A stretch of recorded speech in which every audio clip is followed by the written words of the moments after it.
Hello viewers, আসসালামু আলাইকুম। স্বাগত জানাচ্ছি বিডি সাদিয়া কুকিং স্টুডিওতে।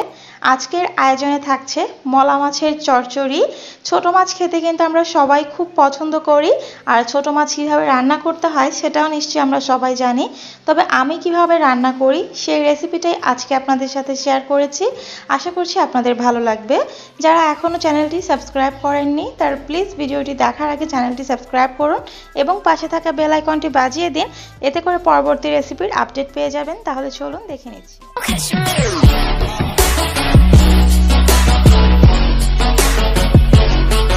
চুলায় একটা প্যান বসিয়ে 4 টেবিল চামচ পরিমাণ রান্নার তেল দিয়েছি। এবার দিয়ে দিচ্ছি 1 কাপ পরিমাণ পেঁয়াজ কুচি। মিডিয়াম আঁচে পেঁয়াজটাকে আমি এবার তেলের সাথে হালকা করে ভেজে নিচ্ছি। খুব ভালো করে ব্রাউন করে ভাজতে হবে না, হালকা করে ভাজলেই হবে। দেখতে পাচ্ছেন পেঁয়াজটা কিন্তু হালকা নরম হয়ে এসেছে, এর চাইতে বেশি আর ভাজার দরকার নেই। এই পর্যায়ে দিয়ে দিচ্ছি 2 টেবিল চামচ পরিমাণ রসুন কুচি। এখানে আমি আলাদা করে আদা রসুন দিচ্ছি না, এইভাবেই আমি রসুনটাকে কুচি করে দিয়েছি। দিয়ে দিচ্ছি 1 চামচ পরিমাণ হলুদ গুঁড়ো, দিচ্ছি 1.5 চামচ পরিমাণ লাল মরিচের গুঁড়ো। মরিচটা আপনারা আপনাদের ঝালের টেস্ট অনুযায়ী বুঝে দেবেন। এবার দিয়ে দিচ্ছি ধনে গুঁড়ো 1/2 চামচ পরিমাণ। পেঁয়াজের সাথে মশলাটাকে একটু ভালো করে মিশিয়ে নিচ্ছি। মেশানো হালকা হয়ে যাওয়ার পর দিয়ে দিচ্ছি 1/2 কাপ পরিমাণ পানি, কারণ এখন যদি পানিটা না দেওয়া হয় তাহলে কিন্তু গুঁড়া মশলাটা পুড়ে যাবে। সবগুলো মশলা আবারও একটু ভালোভাবে মিশিয়ে নিচ্ছি, আর মিডিয়াম আঁচে রেখে এখন আমি মশলাটা একটু ভালো করে কষিয়ে নেব। কারণ মশলাটা যত ভালো করে কষানো হবে তরকারিটা খেতে কিন্তু ঠিক ততটাই ভালো লাগবে। দেখতে পাচ্ছেন মশলাটা কিন্তু কষানো হয়ে গেছে। যেই পানিটা দিয়েছিলাম সেই পানিটা কিন্তু শুকিয়ে গেছে, আর মশলা থেকে তেলটাও কিন্তু সেপারেট হয়ে গেছে। এই পর্যায়ে আমি দিয়ে দিচ্ছি মলা মাছ, আগে থেকে ভালো করে কেটে ধুয়ে পরিষ্কার করে রেখেছিলাম। আজকে আমি মাছ দিচ্ছি 400 গ্রাম পরিমাণ।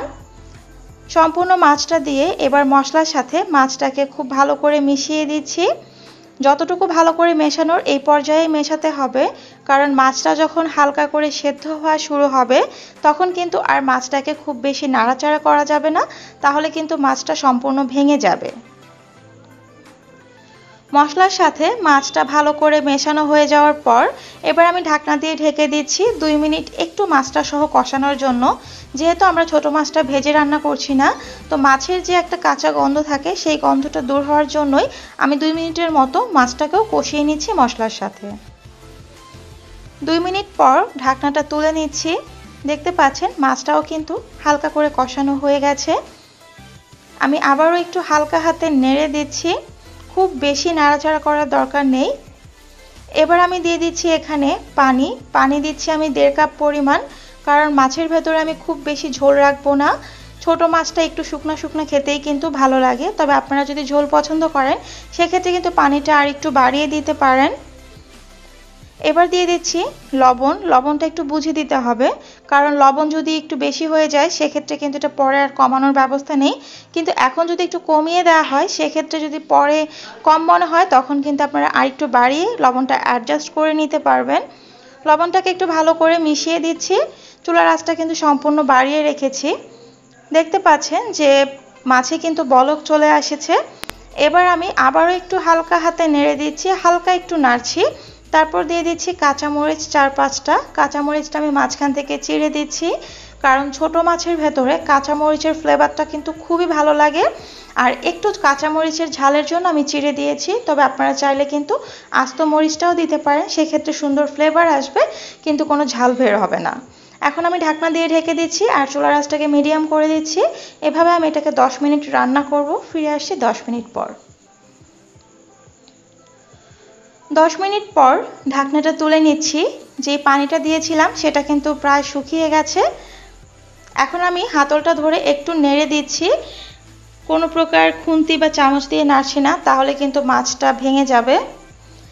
মাছটা কিন্তু হয়ে এসেছে। এবার আমি এখানে ধনেপাতা দিয়েছি কিছু, আর অবশ্যই ছোট মাছে ধনেপাতা দেওয়ার চেষ্টা করবেন, তাহলে কিন্তু ছোট মাছ থেকে খুবই সুন্দর একটা ফ্লেভার আসে আর খেতেও কিন্তু ভালো লাগে।